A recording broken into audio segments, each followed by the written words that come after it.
अस्सलाम वालेकुम, hope you all are doing well. I am Iqra, welcome to my YouTube channel. आज हम HTML में फर्दर ऑप्शंस को एक्सप्लोर करेंगे। HTML में हमने जो है वो काफ़ी चीज़ें पीछे देखी हैं। अब हमने लास्ट टाइम हमने इनलाइन और ब्लॉक एलिमेंट्स के बारे में स्टडी किया था। अब इस वीडियो में हम देखेंगे कि जो आईडीज़ एंड क्लासेस होती हैं वो क्या होती हैं, यानी इनका क्या काम होता है। आईडीज़ एंड क्लासेस हम अपनी HTML में क्यों यूज़ करते हैं, अपने कोड में यूज़ क्यों करते हैं।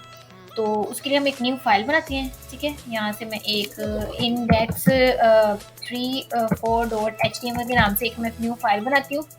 ठीक है, और उसके बाद यहाँ पे मैं सबसे पहले बॉयलर जनरेट करती हूँ। उसके बाद हम यहाँ पे स्टार्ट करेंगे। अब हम बात करेंगे आईडीज और क्लासेस के बारे में। आईडी जो होती है, आईडी क्या होती है, आईडी जो है वो स्पेसिफिक होती है। जैसे अब हमारा नेम है, फॉर एग्जांपल एक स्टूडेंट है, उसका नेम है, उसका एक रोल नंबर है, तो वो उसका स्पेसिफिक होगा। वो किसी दूसरे का, वो उसका रोल नंबर, जो उसका रोल नंबर है वो किसी दूसरे का रोल नंबर नहीं होगा। अगर जो क्लास है, क्लास यानी कि नेम है, अगर फॉर एग्जांपल मेरा नाम इकरा है तो मेरे नाम की और भी मेरी क्लास में गर्ल्स हो सकती हैं, तो इसका मतलब ये है कि नाम जो है वो डिफरेंट हो सकते हैं, लेकिन जो मेरा रोल नंबर है वो और किसी का नहीं हो सकता है, वो एक स्पेसिफिक होता है। तो इसी तरह जो HTML में आईडी और क्लासेस होती हैं, वेब में जो है वो ये होती है कि आईडी स्पेसिफिक होती है, क्लास जो है वो हम मल्टीपल भी हो सकती है। ठीक है, तो आईडी हम ये इसको यानी कि आईडी और क्लासेस के कॉन्सेप्ट को समझने के लिए हम थोड़ी सी एग्जाम्पल इसकी ले लेते हैं। ठीक है, तो एग्जाम्पल के लिए सबसे पहले हम जो है वो एक H1 जो है टैग है वो यूज़ करेंगे। ठीक है, इस H1 टैग में मैं जो है वो लिखती हूँ, फॉर एग्जाम्पल मैं यहाँ लिखती हूँ इकरा, मैं अपना नेम लिखती हूँ, मैंने ये नेम लिखा। ठीक है, अब इसके अंदर मैं इसको आईडी दूंगी। ठीक है, आईडी हम देते हैं, आईडी हम देते हैं हैश से। ठीक है, आईडी यानी कि वो जब इसको हम वो करेंगे, यानी जब इसको स्टाइल करेंगे ना तो हम इसको इस तरह देंगे। अब आईडी इकरा है ना, तो आई जे, ठीक है, मैं आई क्यू इसको आईडी दे दूंगी। ये मैंने इसको एक आईडी दे दी है, ये एक मैंने जो है वो H1 टैग यूज़ किया और उसको मैंने आईडी दे दी। ठीक है, जो आईडी है वो सिर्फ एक ही रहेगी, वो दोबारा हम कहीं यूज़ नहीं कर सकते।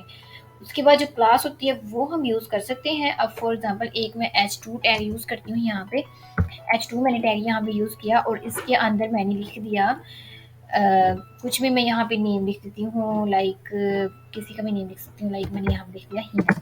ठीक है, या मैंने यहाँ पे नेम यूज़ किया, इसके अंदर यूज़ कर लिया और इसके अंदर मैंने आईडी यूज़ की। अब यहाँ पे मैं क्लास यूज़ करती हूँ। ठीक है, क्लास मैंने यहाँ पे यूज़ की और H मैंने इसको क्लास दे दी, क्लास मैंने ये इसको दे दी।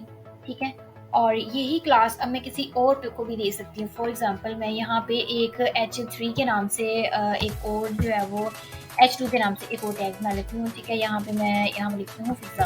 ठीक है, मैंने ये नाम लिखा और यहाँ पे मैंने इसको class they the. For example मैं इसको क्लास देती हूँ, इसको मैंने वही क्लास दी जो कि मैंने ऊपर दी थी H। ठीक है, तो अब ये मैं इसको थोड़ा सा स्टाइल कर देती हूँ। स्टाइल जो है वो हम आगे जब करेंगे फर्दर, उसमें CSS में हम स्टाइलिंग करना सीखेंगे कि किस तरह से हम स्टाइल करते हैं, लेकिन फिलहाल मैं यहाँ पे एक स्टाइल टैग यूज़ करके ना तो इनको स्टाइल कर लेती हूँ। ये बहुत ईजी है। ये मैंने क्या किया, यहाँ पे स्टाइल टैग यूज़ किया और इसके अंदर इसको मैं स्टाइलिंग दे सकती हूँ।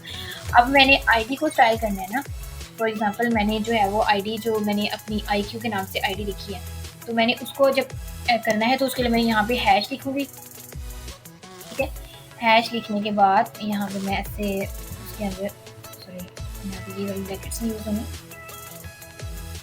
यहाँ पे लिखती हूँ शिफ्ट और ये वाली। ठीक है, इसके अंदर अब मैंने हैश मेरी आईडी का नाम क्या था, IQ, बहुत स्मॉल था, तो मैं इसको यहाँ पे कर दूँगी। ठीक है, और इसको मैं अगर इसका बैकग्राउंड दे दूँ, मैं इसको बैकग्राउंड दे दूँ, बैकग्राउंड कलर इसको दे देती हूँ, बैकग्राउंड कलर इसको मैं लाइट ब्लू सा दे देती हूँ, या ये वाला एक्वा ये दे देती हूँ, या फिर इसको बैकग्राउंड कलर ब्लैक दे देती हूँ और कलर इसका वाइट दे देती हूँ। ठीक है, बैकग्राउंड कलर मैंने इसको ब्लैक दे दिया, जो इसका टेक्स्ट कलर है वो मैं इसको वाइट दे देती हूँ, तो मैंने इसको वाइट दे दिया। ठीक है, वो मैंने यहाँ इसको ट्रिपल F होता है वाइट,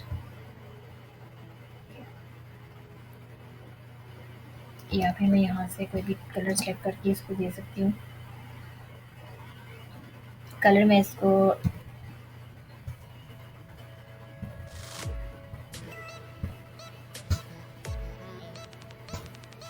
3 टाइम्स एफ वाइट होता है, ये होता है। मैं पहले इसको फॉर्मेट कर देती हूँ, ये थोड़ी सी ना मुश्किल रेंज। अच्छा, ये मैंने इसको फॉर्मेट कर लिया। अब इसका कलर जो है वो वाइट दे दिया मैंने इसको, और उसके बाद मैं इसको पैडिंग वगैरह ये सारी चीज़ें मैं आगे आपको जाके बताऊँगी। ये इसको जो है ना नहीं सोचना कि ये क्या है, ये 40 पिक्सल में इसको पैडिंग दे देती हूँ। उसके बाद मैं इसको टेक्स्ट अलाइन कर देती हूँ। अलाइन मतलब होता है कि टेक्स्ट को हमने सेंटर कैसे करना है, सेट किधर करना है। तो मैं इनको सेंटर में सेट कर लूँ। मैं यहाँ से इसको सेव करती हूँ और यहाँ से मैं गो लाइव पे जाती हूँ।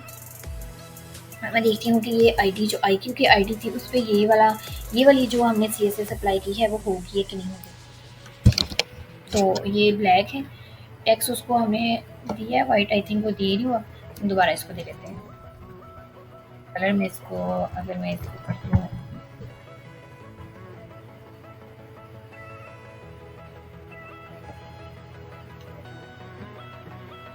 मैं इसको ये वाला दे देती हूँ, समझ देखते हैं तो ये मुझे शो हो रहा है। ठीक, ये मैंने इसको जो है वो सेंटर में कर दिया और ये मैंने इस पर ये मैंने सारी प्रॉपर्टीज़ जो है वो IQ के नाम से, जो इकरा के नाम से मैंने एक आईडी बनाई थी ना, ये उसके ऊपर अप्लाई हो गई है।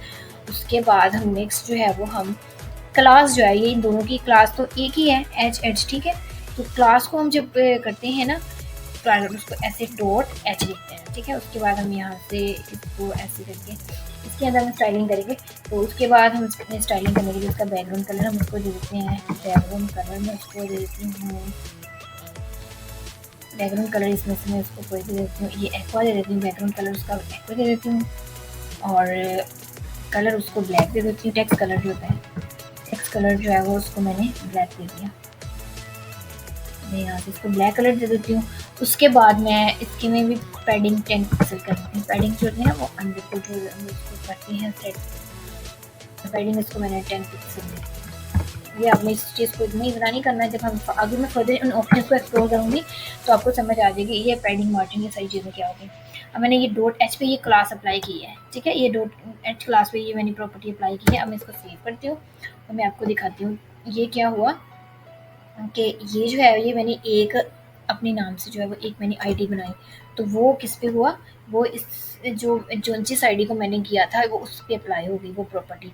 लेकिन जो मैंने जिसको क्लास एक ही दी थी, अब जैसे मैंने ये इनको क्लास दी थी तो इनके वो क्लास जो है वो क्लास एक ही थी, लेकिन वो टैग्स जो दो थे ना मैंने यूज़ किए हुए, मैंने जैसे ये मैंने यूज़ किया था ये H2 था और ये H3 था, तो क्लास दोनों की सेम ही थी। इसीलिए फिर जो प्रॉपर्टी मैंने H2 के लिए लिखी वही H2 मतलब जो दोबारा मैंने लिखा उसके ऊपर भी वही अप्लाई हो गई। तो इस तरह से हम क्लासेस जो है वो हम मल्टीपल्स भी दे सकते हैं और आईडीज़ जो है वो स्पेसिफिक होती हैं। तो ये होता है कि क्लासेस और आईडीज़ क्या होती हैं। क्लासेस और आईडीज़ में यही चीज़ बस मेन इसमें हमने अंडरस्टैंड करना है कि किस तरह से हम जो है वो मल्टीपल क्लासेस दे सकते हैं और स्पेसिफिक आईडीज़ जो है हम वो दे सकते हैं। उसके अलावा हम इसमें कुछ और भी फर्दर ऑप्शंस हैं जिनको हम आज एक्सप्लोर कर लेंगे। इसके अलावा एक HTML एंटिटीज़ का होता है। HTML एंटिटीज़ जो होती हैं वो हम किस लिए यूज़ करते हैं, यानी जो हम स्पेसेस देते हैं वो उसका HTML एंटिटीज़ जो होती है ना, जो रिजर्व करेक्टर्स को लिखने के लिए हम HTML एंटिटीज़ यूज़ करते हैं। रिजर्व करेक्टर्स यानी कि डिफरेंट करेक्टर्स हमें लिखने हो तो हमें फिर पता नहीं होता है कि उस करेक्टर के लिए कौन सा जो है वो यूज़ होना है। तो उसके लिए मैं आपको यहाँ पे ना यानी कि रिजर्व करेक्टर्स को लिखने के लिए हम HTML एंटिटीज़ यूज़ करते हैं। तो इसकी मैं एक एग्जांपल दे देती हूँ। ठीक है, यहाँ पे हम क्या करते हैं, यहाँ पे एक HR लगा लेते हैं। HR होता है एक लाइन। ठीक है, लाइन लगाने के बाद हम यहाँ से यहाँ पे मैं लिख देती हूँ H1 और इसके अंदर मैं लिख देती हूँ HTML एंटिटीज़। ठीक है, एंटिटीज़ में हम इसी के अंदर स्टडी कर लेते हैं। एंटिटीज़ अब क्या होती हैं, एंटिटीज़ को स्टडी करने के लिए अब यहाँ पे मैं HTML एंटिटीज़ के बारे में बताऊँगी कि एंटिटीज़ क्या होती हैं। ठीक है, उसके लिए हम क्या करेंगे कि एक डिव बना लेते हैं, एक div डॉट कंटेनर हमने एक डिव बना लिया। ठीक है, और इस डिव के अंदर ही हम जो है वो सारा काम करेंगे। इसके अंदर यहाँ पे मैं लिख देते हैं।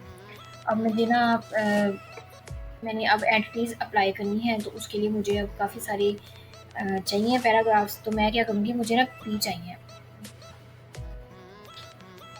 P अब मुझे कितने पैराग्राफ्स चाहिए, फॉर एग्जाम्पल मुझे 5 पी टैग्स चाहिए, तो मैं यहाँ पे सॉरी 4 लिख देती हूँ, तो ये 4 पैराग्राफ टैग्स आ गए हैं। ठीक है, इनके अंदर हम लिखेंगे यानी कि इसमें हम वो एंटिटीज़ जो है ना यानी इसमें हमने क्लास इसमें यूज़ कर ली है डीप डॉट कंटेनर की, तो हम क्या करेंगे कि उन सिंबल्स को जो है वो हम यूज़ कर सकते हैं।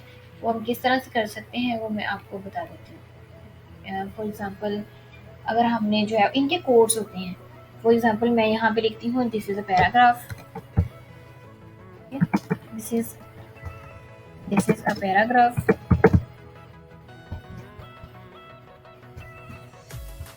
और उसके अलावा मैं यहाँ लिखती हूँ this is another paragraph, this is another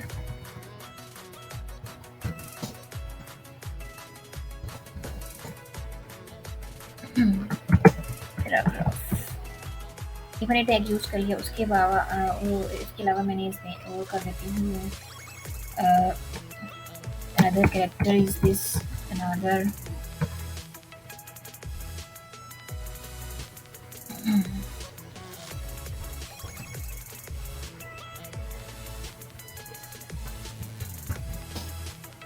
another CSS is this copyright is written like वो काफ़ी सारी ना होती हैं, एक कॉपीराइट होती है, एक वो पैराग्राफ्स के लिए होती हैं, फॉन्ट्स के लिए। अब यहाँ पे भी मैं अनदर वन समझाने के लिए मैं थोड़ा सा लिखी हुई है, उसको यहाँ से राइट क्लिक करके फॉर्मेट डॉक्यूमेंट कर देती हूँ ताकि मैं इसको इजीली अंडरस्टैंड कर सकूँ। तो ये मैंने क्या किया, एक जो है वो बता दिया कि किस तरह से हम जो है वो इन ये यानी मैंने अभी जस्ट ना एक पैराग्राफ टैग बताया। अब हम HTML एंटिटीज़ को स्टडी कर लेते हैं। तो जैसे हम कोई स्पेस देते हैं, स्पेसेस के लिए हम एंटिटीज़ यूज़ कर सकते हैं। उसके अलावा अब मैं ना इसकी वो आपको बताती हूँ, इसकी हम ना इसकी को डॉक्यूमेंटेशन निकालते हैं।